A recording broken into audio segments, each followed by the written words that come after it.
많은 무리들이 하나님 앞에 영복궤 앞에 서가지고 그 영복궤에 헌금 넣는 것을 주님께서 보셨다 그랬는데, 마가복음 12장에서는 일부러 그 영복궤에 대하여 앉으셔갖고 보셨다 이렇게 말씀하셨어요. 그리고 나서는 오늘 이제 이 시간부터는 그렇게 가부에 드리는 가산을 받아가지고는 삼키는 무리들이 결국은 어떤 사람들이 5절에 보면은 성전을 가리켜 보였는데 그 미석과 헌물로 꾸몄다 그랬습니다. 가난한 가부 가진 것을 전부 갖다 드렸는데 그걸 받아가지고는 부자들이야 많이 있으니까 있는 것 중에서 얼마를 내가지고 드렸으면 되겠지만은 이 가난한 가부는 있는 것 전부를 다 갖다 드렸는데 왜 그렇게 다 드릴 수밖에 없었느냐? 물질로 된 성전 안에서 가부의 가산을 삼키는 자들이 설교한다는 것이 결국은 어떻게 하냐면은 하나님의 앞에서 드리는 것이고 하나님 앞에 드리는 것이지만 하나님께 드리는 것이다. 그런 설교를 하는 것이기 때문에 마음이 진실한 이 과부는 그것이 하나님 앞에 드리는 것인 줄 알고 사심이 없이 그 믿음 그대로 받아들여 가지고 자기 있는 것 전부를 하나님께 다 갖다 드렸던 사실입니다.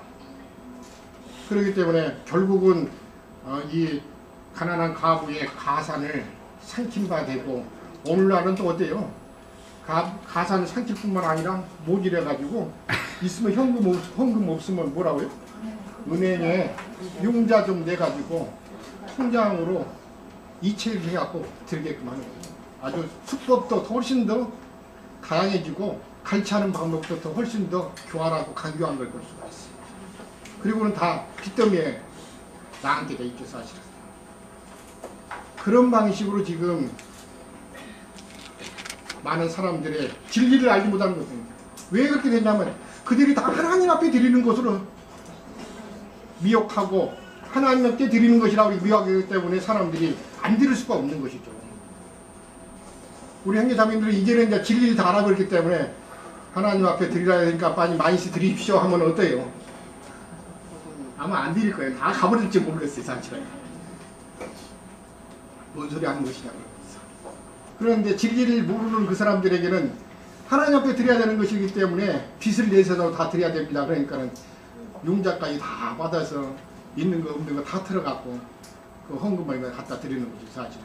그러고 나서는 설교 좀 해놓고, 왜 그 설교도 모르냐면 그 헌금 많이 내게 하려고 말씀이 하늘의 복, 신령한 복도 받아야 될 뿐만 아니라 우리 백성들이 받아야 될 뿐만 아니라 땅의 복도 다 받게 받는 것이라고.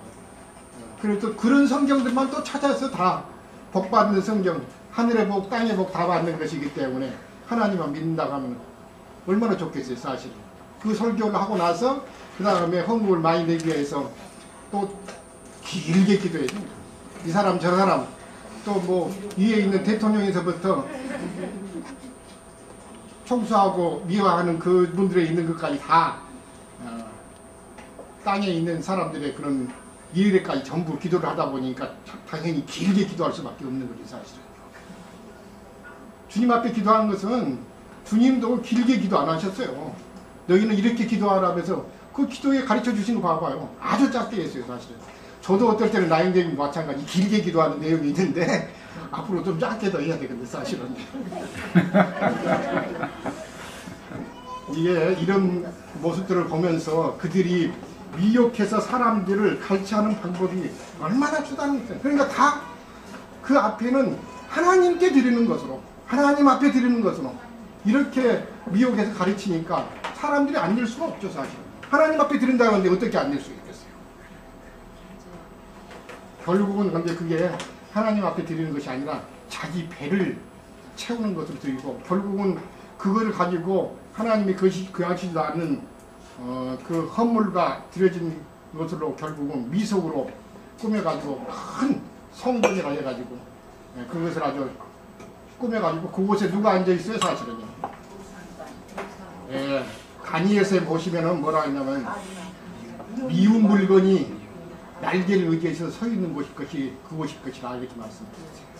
우수하게 가증한 것이 그곳에 자리를 잡을 것이다 이렇게 말씀하셨습니다. 멸망의 미운 물건이라 이렇게 말씀하셨습니다. 그래서 상석 가운데는 경배를 받을 사람들이 딱 앉아가지고 결국은 그가 사실 하나님께 드리는 경배를 거기서 받고 사실 영광도 하나님께 돌아갈 영광도 그가 받는 것이 사실. 그렇기 때문에 이 물질로 된 성전을 당연히 주님께서는 허락버리지 않을 수가 없는 것이죠. 그래서 돌 위에 돌 하나도 남기지 않고 다 무너뜨릴 것이다 이렇게 했는데, 물론 예수님 때 이 말씀하신 것이 주님이 가시고 나서 AD 70년에 로마 티투스 장군이 와가지고 돌 위에 돌 하나도 남지 않고 다 무너뜨렸죠 사실.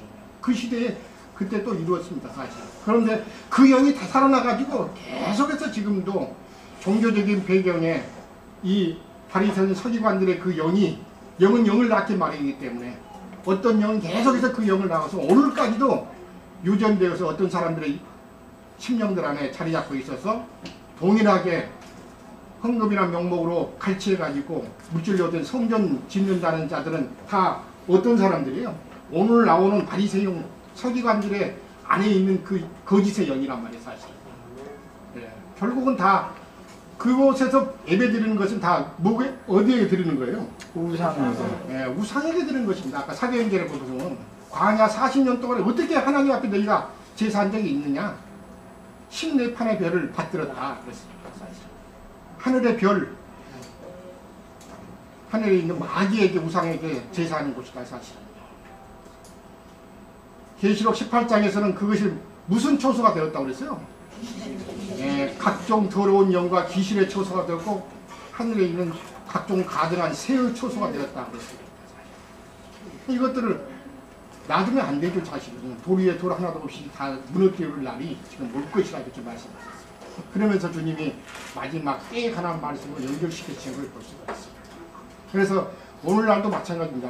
지금 오늘 이 시간에도 그곳에서 얼마나 많은 사람들이 모여가지고 하나님 앞에 예배를 드린다고 하는 것인데 사실은 결국은 나중에 주님이 그래서 신약 경륜을 말씀하시면서 형제들의 집에서 이래서 집을 열어서 모든 실행을 그래서 어느 형제의 집에 있는 교회 이렇게 말씀하실 걸 볼 수가 있습니다. 이런 폐단, 이런 악한 자의 소굴이 되어버리기 때문에 짐승들의 초소가 되어버리고 악의 영들의 초소가 되어버릴 것을 미리 말씀하셨기 때문에 구약에서나 신약에서는 동일하게 하나님은 물질로 된 성전에 계시지 아니하신다. 이 말씀을 계속해서 하시는 것입니다.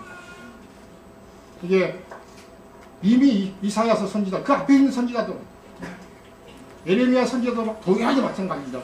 이 성전을 쓸어버릴 것을 지금 말씀하시는 것입니다.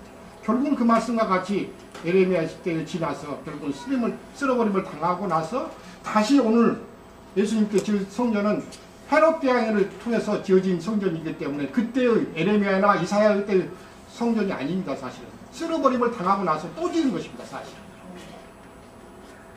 오늘날도 마찬가지입니다. 그 많은 물질로 된 성전이라는 곳, 이것은 하나님의 집이 아니죠. 베델이 아니고 네, 베다입니다. 베다.